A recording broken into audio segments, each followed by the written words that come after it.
The Firearms Control Amendment Bill is likely to be presented to Parliament next month, March. I speak to Jonathan Deal, the founder of Safe Citizen. Welcome, Jonathan. Thank you, Chris. Nice to be with you. Why is the African National Congress proceeding with this bill in the face of strong opposition? Well, I think that is a question that many people are asking. I have seldom seen such a volume of opposition to the notion of an amendment bill as this.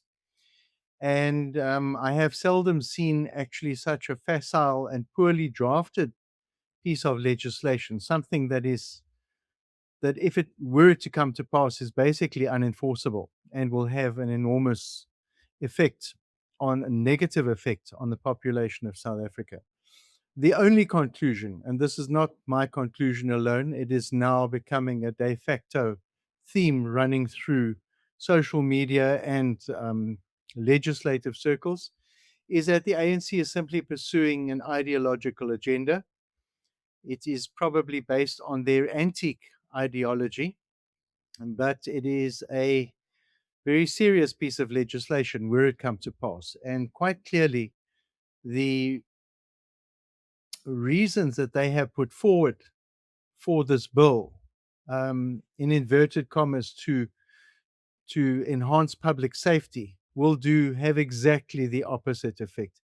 Any person with any brains or rationality would be able to see that from a mile away. The bill simply focuses on law abiding firearm owners who are the very people that actually play a positive role in our societies, which was ably demonstrated in July 2021 in KwaZulu Natal. And quite frankly, who are the only people that can respond to a violent public incident if necessary, and not only looking after themselves, but other people in the public. So it's ideologically inspired. It has got absolutely nothing to do with public safety. Do you think this bill will pass, though? The general perceptions out there is one based on confidence that given the level of opposition, the many flaws in the bill, the lack of adequate and appropriate stakeholder engagement, the flawed discussion, let's call it the discussion process around NEDLAC last year, when a group of 73 people, eventually out of a 336 invited, actually attended a meeting, maybe a bit more if we count the people that were there in person. Um, all of that aside, and also taken into account, the general consensus is that they're not going to have an easy time getting it through. But of course, hindsight being an exact science, one would have speculated that they wouldn't have been able to push through NHI or expropriation without compensation or the Employment Equity Act, all of which happened from within the government of national unity, to almost great surprise from the parties that used to be in opposition to the ANC. So I wouldn't bet on it. I don't think that we can count our chickens before they hatch. Now, how difficult would it be to become a legal firearm owner or stay a legal firearm owner if that bill became law? I think that the most disturbing element of the whole bill, and there are many, but the most disturbing element of the whole bill for the man in the street, Joe Public, which is where Safe Citizens' focus lies primarily, is the 6 or 7 subjective tests that ought to be applied by a designated firearms officer at a police station when one is applying for a license for a self defense firearm, or indeed even seeking to renew a license for a self defense firearm. And they have produced or created a set of well crafted steps that make it literally impossible for the average person to actually acquire a self defense license were this bill to become law. And I would anticipate that because those licenses last for 5 years, so somebody who receives a license today or the 1st of March 2026 will have that license for 5 years, because I don't see necessarily the government's telling people that are already in possession of firearms to come and hand them in. But what will happen, I believe, is that were this to become law, that when a person applies to renew a Section 13 license after 5 years, they will simply make that renewal fail. They'll say, your renewal has not been granted. Now, kindly, you have got 30 days, 60 days, 24 hours, whatever it is, to come and hand your firearm, all of your ammunition, and your license card in at the police station. And that is a very, very serious issue indeed for the man in the street. A lawfully owned firearm is one of the only things, Chris, that can balance the disparity between a woman of 5'6" or 5'8" and a male attacker. It is the only thing that can level the playing field. So if we are talking about gender-based violence, about violence on women and children, a lawfully owned firearm is one of the tools that a woman may use to defend herself properly. It is also the only tool that the average man, not being Chuck Norris or Bruce Lee, could use to protect himself and his family if he had a breakdown with his motor vehicle in the middle of the night on a deserted road and was approached or confronted by 3 or 4 armed or unarmed persons, who, were he not in possession of a firearm, would go about beating him to death and doing what they like with his family. So it's a very, I don't have to belabor that point anymore, but it is a very, very serious issue for the average person in the street. Why do you think the ANC is still able to float legislation that so many people deem counterproductive or illogical or irrational? I think simply because they have really had no material opposition in legislative terms. And if you look at the way that they are managing our country, the travesties of justice that occur in many fields and endeavors around South Africa, many government areas, it is just not a surprise that they are able to do this. So, literally, one could say, certainly from my point of view, and I'm not a legal or political expert, but if I was asked, I think I would say that the African National Congress owns the South African police. The South African police takes instructions from and they report to the ANC. So out of the National Executive Council of the ANC would probably come an instruction to the Minister of Police. You will bring back the 2021 Firearms Control Amendment Bill, which was roundly and soundly rejected by the public in 2021, and you will reintroduce it. And that instruction gets passed to the Civilian Secretariat for Police Services, who are tasked with, amongst other things, looking after developing legislation in the safety and security cluster, who then, in their wisdom, decided to involve a trade organization called NEDLAC, who involved another trade organization called BUSA, two trade organizations that deal with issues and matters of commerce and industry, and briefed them on behalf of this nation and its citizens to discuss the Firearms Control Amendment Bill. And I think quite simply, until the ANC is unseated and until they have their influence within and over the police of South Africa interrupted and halted, they will continue to be able to float legislation like this. Can you give us an update on the pushback from civil society? Well, I think that there are two primary directions. The most obvious one, of course, is that the formal firearms fraternity is going to stand up and vociferously oppose the bill. Now, within that formal firearms fraternity, one gets all of the shooting associations, some of them with upwards of 70,000 members, one association. All of those shooting and gun owning associations, of which The majority of their members comprise hunters who don't really do too much harm to the general public, and sport shooters, who are also a very responsible set of firearm owners. Also within that group, I would place almost civil society groups like AfriForum and others who have a vested interest in community safety and security and who have some funding, some not insubstantial funding at their disposal. And that is the group of people that have got the financial wherewithal to mount the necessary court challenges to stand up to this legislation in court. So the other side of the coin is organizations like Safe Citizen who do not have that type of funding, but who are developing a greater awareness and following amongst the public. And that's where the nexus of Safe Citizens focus lies. In terms of actually engaging and mobilizing the general public.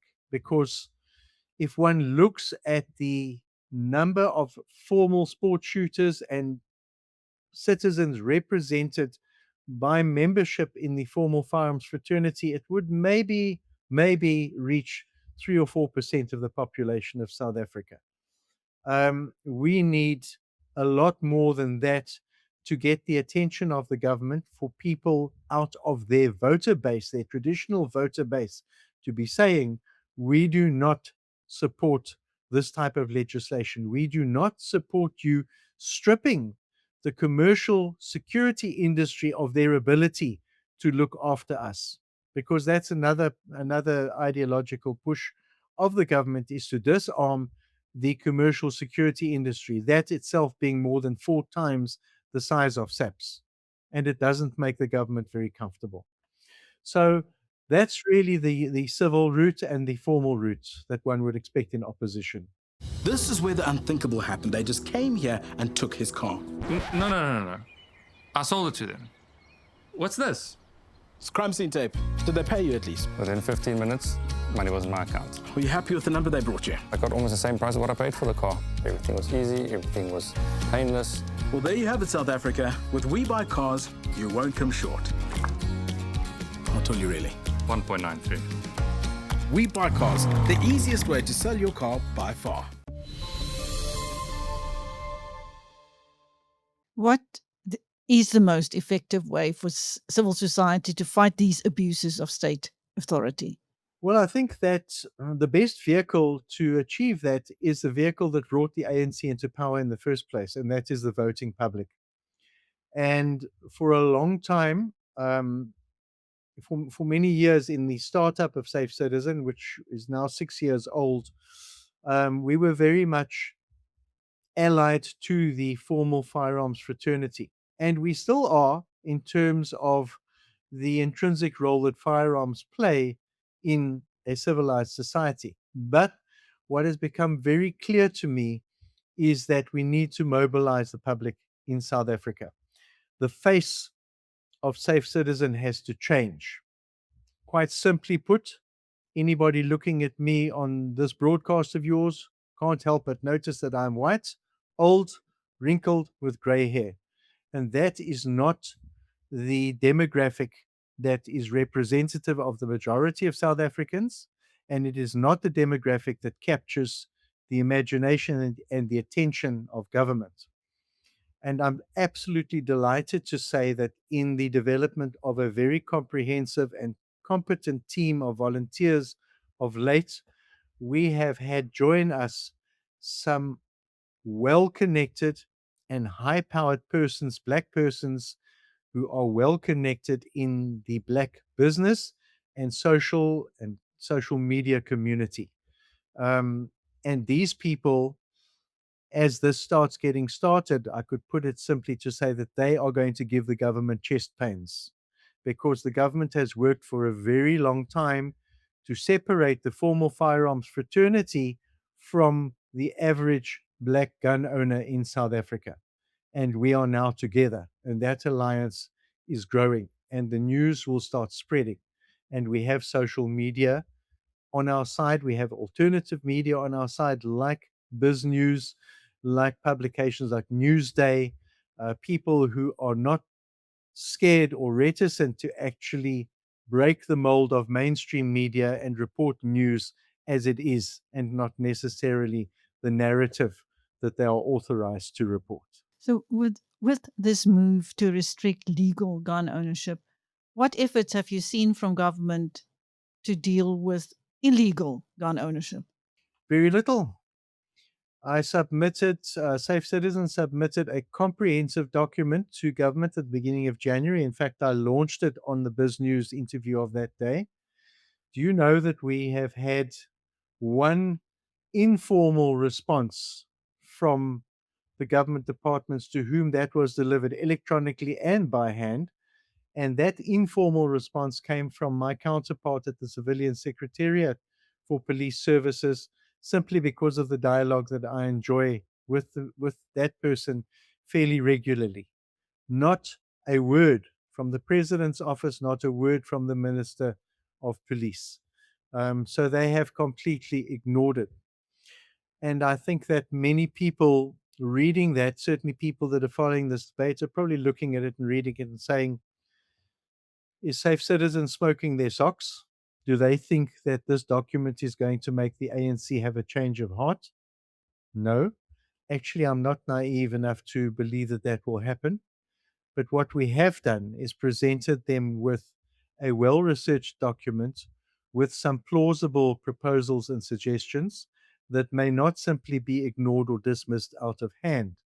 And if and when it is necessary for the formal firearms fraternity or anyone else to take this matter to the courts, it will be an opportune moment if Safe Citizen particularly can get in as a friend of the court, which is our objective. Otherwise, to hand it to the formal firearms fraternity to put in front of the court so that the court can ask the government, this was presented to you in January. What have you done about it? What have you done about answering the communications of Safe Citizen and other members of civil society that you have ignored subsequent to that? And that's when it becomes problematic for the government. Would you say that this bill doesn't go any way towards addressing violence, but actually make people more vulnerable to violence? There is absolutely no doubt whatsoever. I would bet anything near and dear to me, I would put any odds on it that the only effect that this bill could have, were it to come to pass, will be to expose the already exposed citizens of this country to more violent crime. The organizations, it absolutely defies logic, and it makes me incredulous that there can be organizations like Gun Free South Africa in 2026 that are still pushing that same hackneyed agenda, that illogical agenda. I was thinking to myself this morning in anticipation of this interview that if one were cynical, I would almost hope that Gun Free South Africa and the government could get it right to pass that bill and bring it into law so that in 3 or 4 or 5 years' time, when people are dying in greater numbers, innocent people, that one could have the satisfaction of turning around and pointing at them and saying, look what you have done. Do you now understand the ramifications of what you were asking for? It is absolutely illogical. It's just, it beggars belief. Thank you. That was Jonathan Deal, the founder of Safe Citizen, speaking to me, Christine, at Biz News. Thank you, Jonathan. Thank you, Chris.